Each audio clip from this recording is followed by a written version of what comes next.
Our first project, we're going to be making a self-portrait, which will be a profile view, but we're going to incorporate some surrealism or some Zentangles into our hair.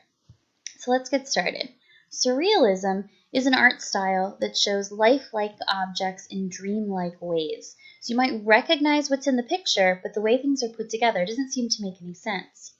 Surrealism began around the 1920s and came about the same time as a popular psychologist by the name of Sigmund Freud. Freud had some really controversial theories. He was interested in the subconscious mind and dreams, and artists of the time like Salvador Dali incorporated his ideas into their work. Salvador Dali was kind of a character. He would give interviews while up in a tree, wear funny costumes. You can just tell by his photograph here that he was kind of a character. Persistence of Memory is one of his famous paintings. You can recognize the clocks, the ants, the watch, the face may be in that character on the bottom, but the way they are put together, the melting clocks, and the way they're figured out, it doesn't seem to make any sense. Rene Magritte is another famous surrealist painter. Here we can see two of his more famous paintings. The false mirror on the left shows an eye. We recognize an eye pretty easily, but instead of an iris, it has clouds and a sky. On the right, the Son of Man was meant to be a self-portrait, but where we would expect to see his face, there's an apple.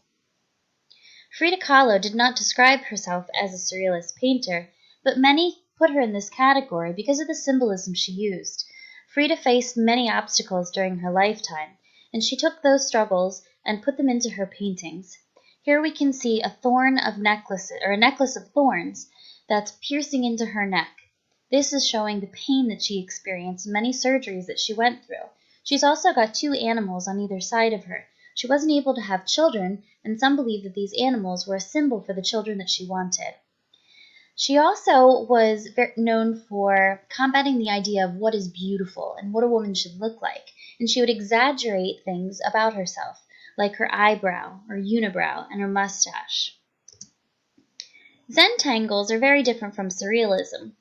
Zentangles are a trademark method of making art that decorates little tiny tiles, 3.5-inch square tiles, with different designs. It's done in pen and ink, and then has some pencil shading. These don't necessarily have to represent anything. It's meant to bring art to the masses, so anybody can make art. And it's also meant to be soothing or zen-like.